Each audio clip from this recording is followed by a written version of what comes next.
और मेरे सुरवीरों, कैसे हो?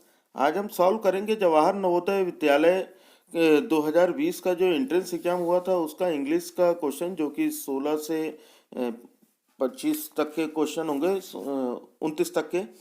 और इसमें हम देखेंगे कि किस तरह के क्वेश्चंस आते हैं। पहले हम क्वेश्चंस का पैटर्न समझ लेते हैं और हम देखते हैं कि इनके क्वेश्चन के लेवल क्या होते हैं और किन किन टॉपिक से ज़्यादा क्वेश्चन आते हैं।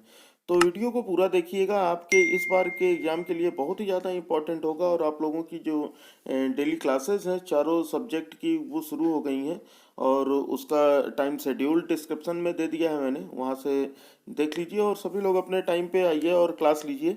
देखिए कि आपको एग्जाम में ज़रूर इससे फ़ायदा मिलेगा। तो चलो देखते हैं। पहला क्वेश्चन देखो। पहला क्वेश्चन दिया गया है, डायरेक्शन दिया गया है कि नंबर्स, क्वेश्चन नंबर 16 to 19 के क्वेश्चन है। Choosing the appropriate option to complete the passage और सेंटेंस। अच्छा, ये कह रहा है पैसेज या सेंटेंस को कंप्लीट करने के लिए यहाँ पर जो ऑप्शन दिए गए ना, उनमें से कोई एक सेलेक्ट करना है। तो देखो, इसके लिए तो हमें जब भी इस तरह के क्वेश्चन आते हैं तो वो फिल इन द ब्लैंक्स के जो क्वेश्चन होते हैं, इसके लिए ग्रामर की और वर्ड मीनिंग की जानकारी अच्छी खासी होनी चाहिए, तब ये सही हो पाते हैं ना। ज़्यादातर लोग इसी में गलत करते हैं। देखो हम कैसे करेंगे, सबसे पहले तो इसमें जितनी भी मीनिंग आएगी ना, इस पूरे पेपर में जितनी भी मीनिंग आएगी, सारी की सारी मीनिंग मैं आपको बता दे रहा हूँ। ठीक है, तो जैसे देखो यहाँ पर क्या दिया गया, मैन, फिर ब्लैंक दिया है। 16th क्वेश्चन के लिए ब्लैंक दिया है। Is believed to have evolved from apes. मनुष्य जो कि मानता है, यहाँ पर देखो जो कि मनुष्य है, मैन। तो ये चीज जान लो, जब भी ये मैन होगा, जब भी कोई सिंगुलर चीजें होती हैं, या मैन होता है, वुमेन होता है, ठीक है। तो यहाँ पर जब भी इनका पर्सन प्रोनाउन हो, तो इसका जो प्रोनाउन यूज होता है इस पर्सन का, तो वो होता है हु। तो इसका मतलब यहाँ पर जो डी विकल्प होगा आपका, वो बिल्कुल सही होगा। ठीक है, तो यहाँ पर आपका ये विकल्प जो ऑप्शन डी दिया गया है, ये बिल्कुल सही होगा। यहाँ पर हो जाएगा हु। ठीक है, एक पर्सन के साथ प्रोनाउन हमेशा हु का यूज होता है। ठीक है, हु का मतलब हो गया जो। तो मैन मतलब व्यक्ति या आदमी, हु इज बिलीव्ड जो कि मानता है, टू हैव एवॉल्व्ड। अब देखो एवॉल्व्ड की मीनिंग क्या होती है, एवॉल्व्ड का मतलब होता है विकसित करना। तो यहाँ पर हो गया कि मनुष्य जो है वो फ्रॉम एप्स, एप्स से विकसित हुआ, बंदरों से विकसित हुआ है। ठीक है, फिर आते हैं 17 पे। फिर इन द ब्लैंक दिया है 17 की जहाँ पर, a curious mixture of varied motives. ठीक है, एप्स का मतलब तो बानर होता है। क्यूरियस, देखो पहला वर्ड क्या है, क्यूरियस। क्यूरियस का मतलब होता है जिज्ञासु, और मिक्सचर का मतलब होता है मिश्रण। ठीक है, और वेरिड का मतलब होता है विभिन्न, और मोटिव्स का मतलब होता है प्रेरणा। अब देखो समझो क्या है कि, अब देखो यहाँ पर किसके लिए, एम, आर, इज, हैज। यहाँ पर जो तुमको ये यूज करना है, ये किसके लिए यूज करना है, इस हु के लिए, या समझो इस मैन के लिए तुमको यहाँ पर हेल्पिंग वर्ब का यूज करना है। तो ये सिंगुलर है ना भाई, सिंगुलर ही तो है। तो यहाँ पर इसलिए यूज होगा इज का। ठीक है, तो हो जाएगा, क्योंकि यहाँ पर हो जाएगा man who is believed to have evolved from apes is a curious mixture of varied motives. मतलब कहने का मतलब ये है कि इस तरह जो मनुष्य का जो उत्पत्ति हुई है, ये वानरों से हुई है, और ये इसलिए हुई है क्योंकि इनके अंदर मिश्रण था। ठीक है, विभिन्न मतलब विभिन्न प्रेरणाओं का एक मिश्रण था, जिसकी जिज्ञासा के लिए इनकी उत्पत्ति हुई है। अगला देखो, he is not only, he is not only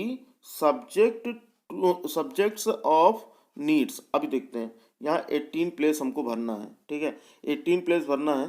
तो यहाँ पर देखो 18 में क्या करेंगे कि हमको भरना है यहाँ पर टू, द, आ या एन का। अब देखो, he is not only the subject, ये टू तो, और टू और एन तो नहीं हो सकता। ठीक है, उसके बाद देखो यहाँ पर कंफ्यूजन है द और आ में। तो जब इस तरह के सेंटेंस आते हैं, ही देखो आया ना, तो इसका जो आर्टिकल आएगा, क्योंकि ये सिंगुलर है, ही सिंगुलर है। ठीक है, और काउंटेबल है, तो यहाँ पर जो आर्टिकल का यूज होगा वो होगा ए का। यानी यहाँ पर हमारा सी विकल्प सही है, सी ऑप्शन बिल्कुल सही है। क्या हो जाएगा, he is not only a subject of needs. अब देखो 19 में आते हैं, नीड्स फिर ब्लैंक दिया गया, ऑल्सो दियर। अब देखो एक चीज़ ये समझो, ये मैंने सब्जेक्ट वर्ब एग्रीमेंट में अच्छे से पढ़ा दिया है, ठीक है। तो सब्जेक्ट वर्ब एग्रीमेंट बहुत ही इंपॉर्टेंट टॉपिक है, उसका भी लिंक मैं डिस्क्रिप्शन में दे दूंगा, तो वहाँ से देख लीजिएगा। वो आधे घंटे की क्लास होगी तकरीबन, और वहाँ पर आपको सारी चीज़ें इस तरह की क्लियर हो जाएंगी। जब भी कहीं पर नॉट ओनली आए, ठीक है, जब भी कहीं पर नॉट ओनली आता है तो उनका पेयर हमेशा बट ऑल्सो होता है। देखो ऑल्सो दिया है ना, तो जब भी नॉट ओनली आएगा तो नॉट ओनली का पेयर हमेशा बट ऑल्सो होगा। तो यहाँ पर ऑल्सो तो दिया है लेकिन बट नहीं दिया है, तो इसका मतलब ये जो 19 में ऑप्शन होगा ये हो जाएगा बट। क्लियर हो गई बात। यहाँ पर ऑप्शन ये चीज़, नॉट ओनली का जोड़ा जो होता है वो होता है बट ऑल्सो। तो इस वाले क्वेश्चन में हमको क्या है, यहाँ वाले क्वेश्चन में देखो हमको बट नहीं दिया गया, ऑल्सो केवल दिया गया, और इसके पहले देखो तो ये नॉट ओनली दिया गया है, ठीक है, नॉट ओनली, तो नॉट ओनली का जोड़ा होता है बट ऑल्सो, तो यहाँ पर क्या होना चाहिए, बट होना चाहिए। समझ में आ गई बात। तो आसान था, एक ही चीज़ें हम लोग पढ़ेंगे, आसानी से सारी चीज़ें समझ जाओगे। चलो अगला देखो, अगला क्या कर रहा है, कन्वर्ट इनटू पैसिव वॉइस। हमें पैसिव वॉइस में चेंज करना है, तो इसका मतलब हमें एक्टिव वॉइस और पैसिव वॉइस भी पढ़ना है। तो कन्वर्ट इनटू पैसिव वॉइस क्या है, we must face the new situation with a creative mind, ठीक है। यहाँ पर क्या कहने का मतलब है कि we must face the new situation with a creative mind, मतलब एक क्रिएटिव माइंड के साथ, एक क्रिएटिव माइंड के साथ हमें नई नई सिचुएशन को फेस करना चाहिए। अब यहाँ पर देखो क्या पढ़े हम लोग, अगर पढ़े हो कभी एक्टिव पैसिव तो ठीक है, नहीं पढ़े हो तो भाई मैं आगे पढ़ाऊंगा, ठीक है। तो बिल्कुल भी टेंशन नहीं लेना कि ये तो मैंने कभी पढ़ा ही नहीं और कैसे सीखूंगा, तो बहुत ही आसान है ये ना। यहाँ पर देखो, यहाँ पर एक्टिव पैसिव में क्या होता है कि एक सब्जेक्ट होता है, फिर वर्ब होता है, फिर ऑब्जेक्ट होता है, ठीक है। तो यहाँ पर हमको ऑब्जेक्ट को सब्जेक्ट बनाना है और सब्जेक्ट को ऑब्जेक्ट बनाना है। जैसे वी सब्जेक्ट है, ठीक है, मस्ट मॉडल है, फेस ये हमारा वर्ब है, और द न्यू सिचुएशन ये ऑब्जेक्ट है। तो यहाँ पर हम द न्यू सिचुएशन को सब्जेक्ट बना लेते हैं, ठीक है। तो यहाँ पर हो जाएगा न्यू सिचुएशन को हम क्या बना लेंगे, हम बना लेंगे इसको अपना सब्जेक्ट। तो हो जाएगा न्यू सिचुएशंस, देखो सब्जेक्ट हो गया न्यू सिचुएशन। अब जब भी मस्ट आता है, जब भी मॉडल आता है तो उसका पैसिव वॉइस बी के साथ चेंज होता है। तो हो जाएगा, देखो किसी में है भैया मस्ट बी, तो यहाँ new situation need face by us नहीं, न्यू सिचुएशन मस्ट फेस अस नहीं है, new situation must be faced, हाँ तो ठीक है। तो ये सी वाला बिल्कुल सही होगा। और डी में देखो यहाँ पर भी फेस के बाद बी नहीं लगा, तो new situation must be faced हमेशा वर्ब की थर्ड फॉर्म यूज होती है, और ऑब्जेक्ट को हम सब्जेक्ट को ऑब्जेक्ट बनाते हैं वो भी बाय के साथ। तो वी का ऑब्जेक्टिव अस होता है, तो यहाँ हो गया बाय अस। बाकी लास्ट वाला विद अ क्रिएटिव माइंड, ये तो वैसे ही हमको लिख देना है। तो क्या हो जाएगा कि we must, new situation must be faced by us with a creative mind, यानी सी ऑप्शन हमारा बिल्कुल सही होगा, ठीक है। आगे देखो, अगला दिया गया कि गिव अ वर्ड। अच्छा भैया क्या कह रहा है, give a word most similar in meaning to the word exhorting. अब देखो यहाँ पर सिमिलर मीनिंग बतानी यानी सिनोनिम बताना है। तो सिनोनिम बताने के लिए क्या आना चाहिए, सबसे पहले तो हमें ये आना चाहिए कि इसकी परफेक्ट मीनिंग क्या होगी, ठीक है।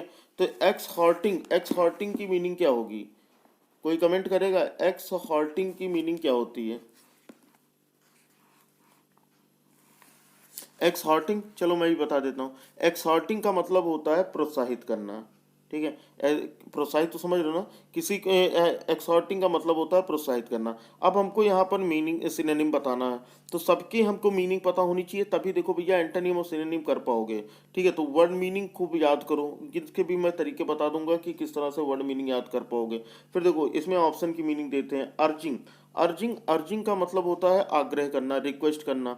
फिर आता है सपोर्टिंग, सपोर्टिंग का मतलब होता है सहायक, ठीक। उसके बाद आता है डिमांडिंग, डिमांडिंग का मतलब होता है मांग करना। उसके बाद होता है क्लेरिफाइंग, क्लेरिफाइंग का मतलब होता है स्पष्ट करना, ठीक है। तो यहाँ पर आपको क्या लगा, कौन सा सबसे अच्छा लगेगा, यहाँ पर एक्सहॉर्टिंग का मतलब बता दिया प्रोत्साहित करना, एक्सहॉर्टिंग का मतलब होता है प्रोत्साहित करना। तो प्रोत्साहित करने के लिए बाकी तो चीज़ें हमको नहीं समझ में आ रही हैं, लेकिन यहाँ पर जो ए वाला विकल्प है ना, ए वाला ऑप्शन है, एनकरेज, ये होता है किसी को प्रोत्साहित करना। तो ये जो वर्ड यूज हुआ अर्ज है ना, यानी किसी को कुछ करने के लिए प्रोत्साहित करना। ठीक है, तो यहाँ अर्ज होता है, आग्रह करना, ये हो गया। तो समझो कि ये इसका सिनोनिम होगा। ठीक है, समझ में आ गया ना। तो सबकी मीनिंग मैं आपको व्हाट्सएप पे भेज दूंगा ना लिख के, कि बिल्कुल भी टेंशन नहीं है कि इसकी मीनिंग नहीं, या अगर नोट करो तो नोट कर लो, नहीं करो तो मैं आपको व्हाट्सएप पे भेज देता हूँ। चलो आगे देखते हैं। 22वां क्वेश्चन देखो। 22वां क्वेश्चन क्या दिया है, opposite meaning of the word. तो अपोजिट बताना है। अब भाई अपोजिट है, अपोजिट में देखो यहाँ पर दिया गया सीख। ठीक है, यहाँ पर दिया गया सीख। तो सीख का मतलब क्या होता है, सबसे पहले सीख का अपोजिट बताना है। तो सीख का मतलब होता है चाहना या मांगना। सीख का मतलब होता है चाहना या मांगना। तो यहाँ पर देखो, अब सारी चीज़ों की मीनिंग देख लो भाई, सारी चीज़ों की मीनिंग देखो क्या क्या हो सकते हैं। यहाँ पर देखो सबसे पहले दिया गया क्या है, डेप्लॉयर्स। तो यहाँ पर जितनी भी मीनिंग आती है सबकी मीनिंग नोट कर लेना। ठीक है, तो यहाँ पर देखो वर्ड आया डेप्लॉयर्स। तो इसका मतलब होता है विलाप करना यानी रोना। ठीक है, जब दुख में आदमी रोते हैं तो उसको बोलते हैं डेप्लोर्स। फिर आता है अवॉइड्स। अवॉइड्स तो जानते ही हो, अवॉइड्स का मतलब होता है बचना। उसके बाद आता है वैनिश। वैनिश का मतलब होता है गायब होना। ठीक है, एक ऐड भी आता है किसी वॉशिंग पाउडर का, तो उसमें देखें वैनिश, दाग गायब हो जाते हैं, तो वहाँ से याद रखो वैनिश का मतलब होता है गायब होना। और उसके बाद आता है अप्रोचेस। अप्रोचेस का मतलब होता है पहुँच। ठीक है, तो यहाँ पर देखो कौन सी मीनिंग हमको परफेक्ट लगी। सीख, सीख का मतलब क्या बताया मैंने अभी, सीख का मतलब बताया कि चाहना या मांग करना होता है। ठीक है, सीख का मतलब, तो सीख का मतलब होता है चाहना। तो इसका हो जाएगा किसी चीज़ से बच, किसी चीज़ को चाहना, किसी चीज़ को बचना। तो अपोजिट इसका हो जाएगा बी वाला। तो यानी इसका अपोजिट हो जाएगा अवॉइड्स, यानी बी ऑप्शन बिल्कुल सही है। समझ में आ गई बात इतनी। चलो बहुत ही आसान है, सारी चीज़ें मैं आपको करवा दूंगा, बिल्कुल भी टेंशन नहीं लेना कि ये नहीं हो पाएगी, सारी चीज़ें हो जाएंगी। अगला देखो, अगला दिया गया है 23 to 25 क्वेश्चन दिया गया क्या, which option fits best in the blanks. अब फिर से वही चीज़ आ गई कि ब्लैंक्स में कौन सा ऑप्शन बिल्कुल फिट है। ठीक है, तो भाई देखो चैनल को सब्सक्राइब जरूर कर लो, क्योंकि रोज़ ऐसी ही वीडियोस मिलती रहेंगी आपको। और जो क्लास होगी वो इंग्लिश की क्लास आपकी सुबह 9 बजे डेली होगी।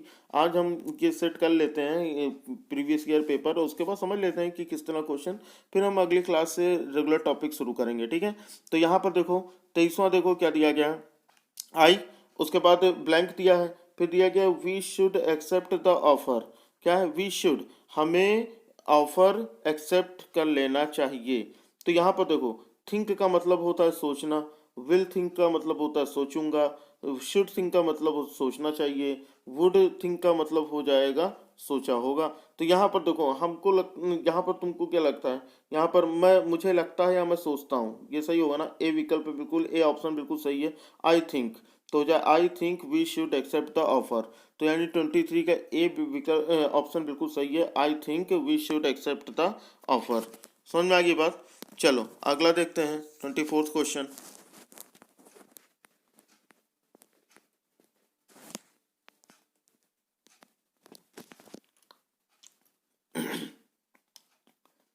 देखो 24th में क्या है, नेदर ही नॉर हिज सर्वेंट। अब देखो नेदर नॉर, ठीक है, ये जोड़े होते हैं, इधर आर, नेदर नॉर, ठीक है, नॉट ओनली बट ऑल्सो, ये सारी चीज़ें पहले समझ लो।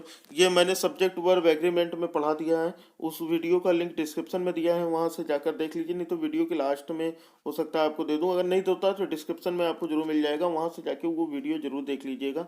चाहे कल की क्लास वही लगा लीजिए इंग्लिश की, लेकिन देखिए जरूर, वहाँ पर बहुत सारी चीज़ें आपकी क्लियर हो जाएंगी कि किसका जोड़ा क्या होता है, इस तरह के क्वेश्चन आते हैं। ठीक है, तो यहाँ पर दिया गया कि जब दो सब्जेक्ट होते हैं ना, वो नाइदर नॉर, आइदर और, नॉट ओनली बट ऑल्सो, इन सबसे अगर जुड़ते हैं, ठीक है, तो इनका जो वर्ब होता है वो उनके नज़दीकी जो भी सब्जेक्ट होगा उसके हिसाब से होगा। तो यहाँ पर देखो नज़दीकी क्या है, हिज सर्वेंट। तो हिज सर्वेंट यहाँ पर तो जो भी भरना है इसका नज़दीकी हिज सर्वेंट। तो हिज सर्वेंट क्या है, सिंगुलर है। ठीक है, तो सिंगुलर के लिए किसका यूज होता है, इज लेफ्ट तो नहीं हो सकता। ठीक है, इज लेफ्ट तो नहीं हो सकता, ये तो पैसिव वॉइस चला जाएगा। तो हम यहाँ पर क्या भरेंगे, यहाँ पर हमारा सी वाला सही होगा, हैज़ लेफ्ट, क्योंकि सिंगुलर के साथ हैज़, प्लूरल के साथ हैव का यूज होता है। तो यहाँ पर सी ऑप्शन बिल्कुल सही है। वो आप पूरा टॉपिक देखोगे ना, पूरी की पूरी क्लास, तो आपको बहुत अच्छे से समझ में आ जाएगी। ठीक है। चलो फिर अगला देखते हैं, क्वेश्चन नंबर 25। क्वेश्चन नंबर 25 क्या दिया गया है कि माई सिस्टर इज, मेरी बहन, अब देखो मेरी बहन देन आई एम, कहने का मतलब क्या है कि जितना मैं हूँ, है ना, मेरी सिस्टर मुझसे बड़ी है। तो हम क्या कर सकते हैं यहाँ पर 25th में, तो यहाँ पर हम कर सकते हैं, यहाँ पर देखो दैन लगा है तो इसका मतलब में कंपैरेटिव डिग्री, डिग्री तीन तरह की होती है, पॉजिटिव डिग्री, कंपैरेटिव डिग्री और सुपरलेटिव डिग्री, ठीक है। तो यहाँ पर देखो दो लोगों के बीच का कंपैरिजन है, सिस्टर और आई, यानी मेरे और मेरी सिस्टर के बीच का कंपैरिजन है, तो इसका मतलब ये कंपैरेटिव डिग्री है। तो भाई यहाँ पर कंपैरेटिव डिग्री कौन सा है, स्ट्रॉन्गर है, ये मोर और मोस्ट है, ये जो वर्ड गए देखो ये पॉजिटिव डिग्री है, ठीक है, ये पॉजिटिव डिग्री है, ये कंपैरेटिव डिग्री है, और ये दोनों सुपरलेटिव डिग्री है, ठीक है। यहाँ पर तो यहाँ पर क्या हो जाएगा, स्ट्रॉन्गर, ठीक है। ये दोनों तो गलत है क्योंकि यहाँ पर मोर स्ट्रॉन्गर और मोस्ट स्ट्रॉन्गर नहीं होता, ये तो वैसे ही गलत है। तो यहाँ पर क्या है, यहाँ पर ये पॉजिटिव डिग्री दिया गया तो ये भी ये नहीं होगा, ठीक है। तो हमारा कौन सा विकल्प सही, ऑप्शन सही होगा, सी वाला बिल्कुल सही होगा, क्योंकि यहाँ पर दो लोगों के बीच की का कंपैरिजन किया जा रहा है, इसलिए स्ट्रॉन्गर का यूज यहाँ पर सही होगा, ठीक है। तो वो समझ लेना, ये सारी चीज़ें मैं आप लोगों को आगे पढ़ाऊंगा, तो बिल्कुल भी क्लास मिस ना कीजिएगा, सारी चीज़ें पढ़ाऊंगा, बिल्कुल कोई भी चीज़ आपकी मिस नहीं होगी, पेपर आप जरूर क्वालिफाई करोगे। अगला देखो, अगला दिया गया है कि give one word for the following phrases, यानी ये कह रहा है कि वन वर्ड सब्स्टिट्यूशन बताना। वन वर्ड सब्स्टिट्यूशन क्या होता है कि वाक्यों के लिए एक शब्द, वाक्यों के लिए एक शब्द, ये आप लोग हिंदी में भी पढ़े होंगे, ये इंग्लिश में पढ़ेंगे, इसके भी कुछ वीडियोस आपको डिस्क्रिप्शन में इसके लिंक मिल जाएंगे, यहाँ से देख लीजिएगा, और मैं आप लोगों की लाइव क्लास में तो आपको पढ़ाऊंगा ही ना। तो यहाँ पर क्या, वन हु ईट्स एवरीथिंग, देखो क्वेश्चन देखो, वन हु ईट्स एवरीथिंग मतलब एक ऐसा व्यक्ति या जानवर, जो भी कहना हो कहो, है ना, क्या होता है, जो सब कुछ खाता हो, जो सब कुछ खाता हो। अब यहाँ पर सबकी मीनिंग देख लो भाई, सबकी मीनिंग क्या क्या हो जाएगी, जैसे यहाँ पर पहला दिया गया ओमनीपोटेंट, ओमनीपोटेंट, तो ओमनीपोटेंट का मतलब होता है सर्वशक्तिमान, ठीक है, ओमनीपोटेंट जो सबसे शक्तिशाली हो। इंसॉल्वेंट, इंसॉल्वेंट का मतलब होता है दिवालिया, यानी जिसके पास सारी चीज़ें, सारा पैसा, जमीन जायदाद सब कुछ खत्म हो चुका हो, यानी बिल्कुल कुछ ना रह गया हो, तो वो इंसॉल्वेंट। फिर होता है इरिस्टेबल, जिसका मतलब होता है ज़्यादा शक्तिशाली, ये सर्वशक्तिशाली, ये होता है अथक शक्तिशाली, यानी ज़्यादा शक्तिशाली। और ओमनीवोरस, ओमनीवोरस का मतलब होता है सर्वभक्षी, जो सब कुछ खाता हो, ठीक है, ओमनीवोरस। समझ में आ गया। तो इसके बारे में डिटेल में हम लोग बात करेंगे जब मैं आप लोगों को इससे रिलेटेड वर्ड पढ़ाऊंगा, है ना, तो चीज़ें आपको आसानी से समझ में आ जाएंगी, आप याद कर लोगे। अब यहाँ देखो अगला क्वेश्चन नंबर 27। 27 क्या दिया गया है कि select the alternative which best expresses the same sentence in indirect speech. अच्छा, इनडायरेक्ट स्पीच बनाना है, तो यहाँ पर क्या है कि ही सेड, वह कहता है, कोई इन्वर्टेड कॉमा दिया गया है, तो क्या हो जाएगा, कैन यू सिंग, क्या तुम गा सकते हो, एंड और आई सेड, मैंने कहा, नो नहीं। यहाँ पर देखो, ये जो इन्वर्टेड कॉमा के बाहर का पार्ट होता है इसे बोलते हैं रिपोर्टिंग वर्ब, ठीक है। इन्वर्टेड, ये जो दो कॉमे लगे ना, ये और ये, तो इसे बोलते हैं इन्वर्टेड कॉमा। तो इन्वर्टेड कॉमा के जो बाहर का भाग होता है उसे बोलते हैं रिपोर्टिंग वर्ब, और अंदर का जो पार्ट होता है उसे बोलते हैं रिपोर्टेड स्पीच, ठीक है। तो यहाँ पर देखो चेंज करने का रूल बहुत ही आसान है जी, यानी डायरेक्ट का मतलब क्या होता है, डायरेक्ट का मतलब होता है जैसे हम कोई बात तुमसे सीधे रूप से कह रहे हैं तो वो डायरेक्ट है। अब हमारी कही हुई बात तुम जाकर किसी और को बताओगे तो वो इनडायरेक्ट है, ठीक है। तो यहाँ पर देखो हम रूल्स की तो जरूरत ही नहीं पड़ती, क्या हो जाएगा, ही सेड, उसने कहा, कैन यू सिंग, क्या तुम गा सकते हो, यानी इंट्रोगेटिव है तो इसका मतलब सेड की जगह हम क्या करेंगे, आस्क कर देंगे, तो हो जाएगा he asked me if I could sing, if I could sing, and I replied that I could not. तो यानी ये बी वाला बिल्कुल सही होगा, ठीक है। तो ये अगर नहीं समझ में आता है तो कोई दिक्कत नहीं है, डायरेक्ट इनडायरेक्ट भी हम लोग पढ़ेंगे और सारी चीज़ें बहुत ही अच्छे से पढ़ेंगे। तो ये हो गया 27। अभी तो हम केवल क्वेश्चन का पैटर्न देख रहे हैं कि क्वेश्चन किस तरह से आएंगे, ठीक है। इस मतलब क्वेश्चन का लेवल बहुत ही ईजी होता है, बस ज़रूरत है थोड़ी सी पढ़ाई करने की। अगला देखो, read the following passage carefully and answer the given question that follow. ठीक है, क्या कह रहा है कि इस पैसेज को बहुत ही केयरफुली पढ़ो और उसके बाद जो भी क्वेश्चन दिया होगा उसका आंसर दो, ठीक। तो यहाँ पर देखो क्वेश्चन पढ़ते हैं क्या भैया, क्या कह रहा है, the Aryans were keen hunters and caught lions and hunted bear with dogs, but their favorite sports was racing in chariots drawn by swift horses. After the races, they had open air dancing and singing. अब देखो यहाँ पर कि Aryans की बात हो रही है, जो आर्य लोग थे उनकी बात हो रही है। ये लोग किस तरह के थे? ये लोग बहुत ही उत्साही लोग थे, मतलब बहुत ही इनमें जोश होता था। ये शिकारी थे और शेरों को पकड़ते थे, ठीक है, और जंगली भालुओं का हिरण करते थे, वो भी कुत्ते के साथ, ठीक है। लेकिन but their favourite sports was racing in chariot drawn by swift horses. लेकिन क्या है कि इनका जो फेवरेट स्पोर्ट्स था वो घोड़े, मतलब घोड़े की जो रेस होती है ना, उसकी चैरियट का मतलब होता है घोड़ा गाड़ी जो होती है, उसकी रेस इनका फेवरेट गेम था। आफ्टर द रेसेस, मतलब इसके बाद, रेस के बाद जब ये हो जाता था तो they had open air dancing and singing, तो वो खुले आसमान के नीचे खुली हवा में नाचते और गाते थे। लाइक अदर एंशियंट पीपल, बिल्कुल पुराने और लोगों की तरह। They worshipped at first many gods of the storms, मतलब वो सभी देवता पूजा करने के पहले क्या होता था कि वो सबसे पहले पूजा करते थे गॉड ऑफ स्टॉर्म्स की, मतलब वायु देवता की। For a long time their chief god was Indra. काफी लंबे समय तक उनके जो मुख्य देवता थे वो इंद्र थे।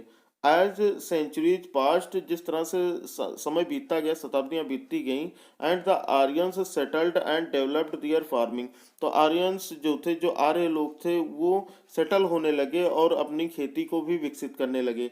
एंड ट्रेड और व्यापार को भी। इन द कॉन्कर्ड लैंड्स, उन्होंने कई जमीनों पर अपना कब्जा किया, यानी उन पर विजय प्राप्त की। फिर क्या हो जाए? कॉन्कर्ड का मतलब होता है जीतना, ठीक है, ये विजय प्राप्त करना। The people became divided into four main caste, तो उन्होंने लोगों को चार मुख्य जातियों में बांटा। अब चार जातियां वो कौन कौन सी थी? द ब्राह्मण्स, यानी ब्राह्मण, द क्षत्रिय, क्षत्रिय हो गया, द वैश्य, वैश्य हो गया, एंड द शूद्र, शूद्रास और शूद्र हो गए। यानी चार कैटेगरीज में उन्होंने बांटा, है ना, जातियों को, ब्राह्मण, क्षत्रिय, वैश्य और शूद्र। The duties of their four groups were described in ancient law called the Manu Samhita और the laws of Manu.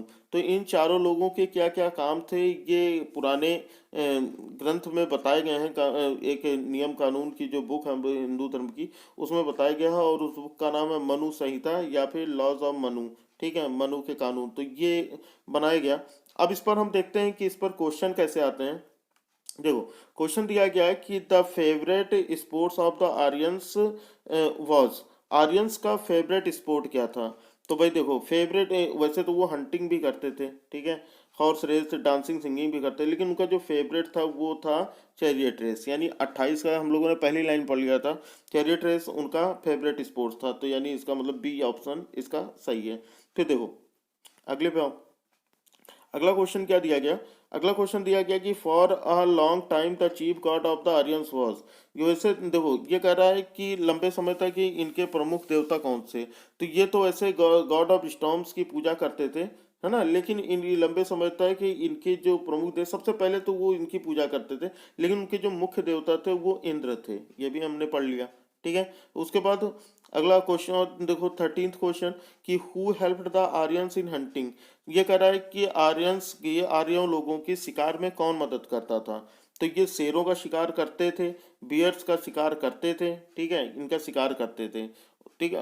Dear God's, भगवान उनके साथ देते थे, ऐसा तो नहीं बताया गया, लेकिन ये बताया गया कि वो बहुत साहसी थे और कुत्तों के साथ शेरों और भालुओं का शिकार करते थे, यानी बी बिल्कुल सही है। तो अगर सारी चीज पैसेज की मीनिंग क्लियर हो जाती है ना, तो बहुत ही आसानी से सॉल्व हो जाता है ना, पैसेज तो बिल्कुल भी कोई दिक्कत नहीं हुई, तो आसान था। चलो आज के लिए इतना ही रखते हैं, फिर कल से हम शुरू करेंगे नया टॉपिक, ठीक है। तो रेगुलर क्लास में बने रहिए, और क्लास आपकी रेगुलर चलेगी। कौन कौन सी? सुबह 7 बजे मैथ होगी, सुबह 9 बजे इंग्लिश होगी, और रात को 6 बजे साइंस होगी, और उसके बाद 7 बजे हिंदी होगी। तो क्लास रेगुलर लीजिए, बिल्कुल नवोदय एग्ज़ाम इस बार आपका सिलेक्शन बिल्कुल पक्का है। अगर वीडियो अच्छी लगी हो तो वीडियो को लाइक कर दीजिए, अपने फ्रेंड्स, अपने रिलेटिव्स जो भी तैयारी कर रहे हैं उनको शेयर कर दीजिए, और ज़्यादा से ज़्यादा लोगों तक पहुंचाइए, ताकि ज़्यादा से ज़्यादा लोग हम लोगों से जुड़ सकें। तो चैनल को, अगर आप नए हैं तो चैनल को सब्सक्राइब कर बेल आइकन को भी प्रेस कर लीजिए, ताकि हमारे हर वीडियो की नोटिफिकेशन आपको मिलती रहे। चलिए फिर मिलते हैं एक नए क्लास के साथ। जय हिंद, वंदे मातरम।